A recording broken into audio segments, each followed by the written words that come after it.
You've probably seen it everywhere. In just the last year, generative AI video has absolutely exploded. Tools like Sora, Runway, Firefly, they all promise to turn a simple text prompt into some kind of cinematic masterpiece. And it's raised this huge question that's hanging over the entire creative world, and that's exactly what we're digging into today. Right? This is the big one. It's the question on everyone's mind. Are we looking at this amazing creative revolution where literally anyone can be a director? Or are we staring down a future where the actual craft of filmmaking gets totally devalued and the artists, well, they just become obsolete? So to get to the bottom of this, we're looking at a really fascinating, completely unfiltered conversation that happened online. An employee from Adobe, one of the biggest players in this whole space, went straight to the pros. They went right to the Premiere Pros subreddit and basically just asked them point blank, what do you really think about all this AI video stuff? And let me tell you, the response was massive, and people were brutally honest. All right, so first, let's start with the dream, right? The sort of utopian vision of AI video that all the tech companies are selling, and a lot of aspiring creators are really buying into.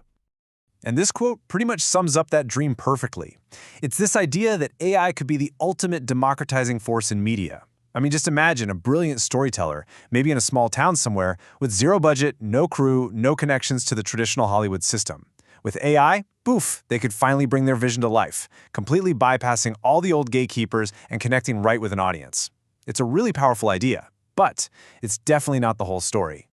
Because when the actual professionals, the people who live and breathe this stuff every single day, chimed in, that beautiful dream got a very, very harsh reality check. And, well, there it is. No mincing words there, huh? This super blunt comment from user DePreston, it really captures a feeling that we saw again and again in this thread. This deep, almost visceral rejection of where generative video is at right now. So the real question is, why? Why the hate? So this backlash, it wasn't just vague anger. It really boiled down to 4 major problems people had. First, the quality is still not great. Second, it devalues the actual work and skill of being an artist. Third, there are huge ethical questions. And fourth, and this one is a really big one, it's not even the big time saver that it's advertised to be. Let's start with the quality. To a trained eye, AI video is just stuck deep in the uncanny valley. You know that weird, unsettling feeling you get when something looks almost real, but your brain knows something is just off? That's it. The physics are a little wonky, the lighting doesn't feel natural, everything has this plasticky texture. It's what a lot of people started calling AI slop. Now, this next point is where it gets really interesting because it goes a lot deeper. It's more philosophical. It's not just about what the final video looks like, it's about the process. For so many artists, the fun is in the craft itself. The problem solving, making creative choices, that satisfaction you get from building something with your own 2 hands and your own skills. So the idea of a machine taking over that joyful part, only to spit out something worse, it just feels like the ultimate insult. And here's the big mythbuster. I think we all have this idea of AI where you just push a button and get a perfect result instantly. But the reality for the pros is this endless, frustrating cycle of writing a prompt, generating a clip, seeing it's wrong, tweaking the prompt, regenerating, over and over again. And a lot of them pointed out that it can often take just as much time as it would to just shoot the shot or create the graphic yourself. To really get that fear of being devalued, just look at this number, 20,000. According to one person in the thread, that is how many AI-generated songs get uploaded to the music platform Deezer every single day.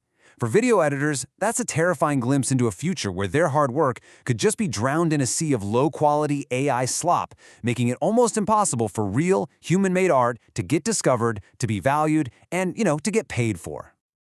Okay, so if they hate AI that creates content from scratch, you'd think it's all just doom and gloom, right?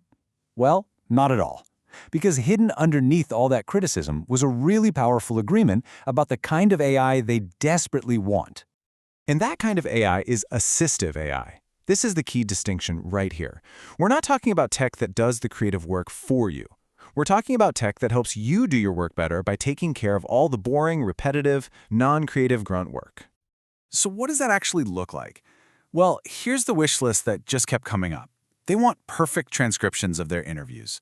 They want to magically remove background noise from audio, intelligently upscale old footage to 4K, seamlessly remove an unwanted logo from a shot, fix shaky camera work, These are all those time-consuming, frustrating tasks that, honestly, editors would be thrilled to hand over to a smart assistant. And here is a perfect real-world example of that, Adobe's Podcast Enhance tool. It uses AI to make crummy audio sound like it was recorded in a professional studio.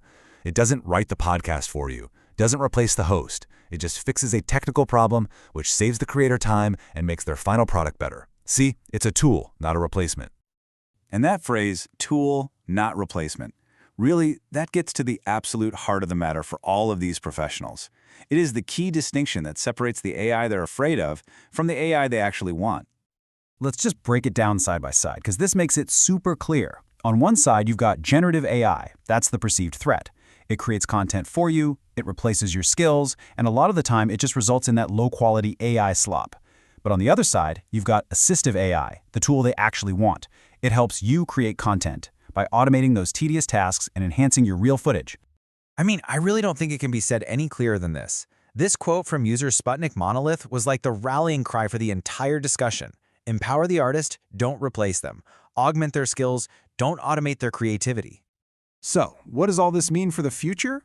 Well, it's not about rejecting technology. It's really about redefining the partnership between the human and the machine. And you know, a really promising middle ground did emerge from the conversation.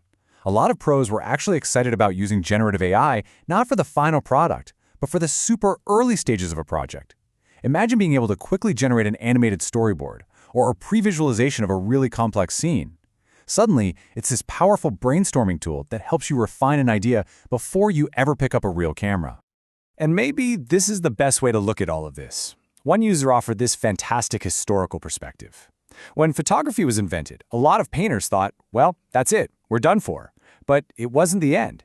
It just freed them up from having to paint realistic portraits, and that pushed them towards incredible new art movements like Impressionism and Surrealism. The new technology didn't end art, it just forced it to evolve in amazing new ways. Which really, it just leaves us with this one final thought. If artists and filmmakers can offload all the boring, the tedious, the technical grunt work to a smart AI assistant, what does that free them up to do? Where can the human mind go when it's focused purely on story, on emotion, on raw creativity? And that, well, that might be the most exciting question of all.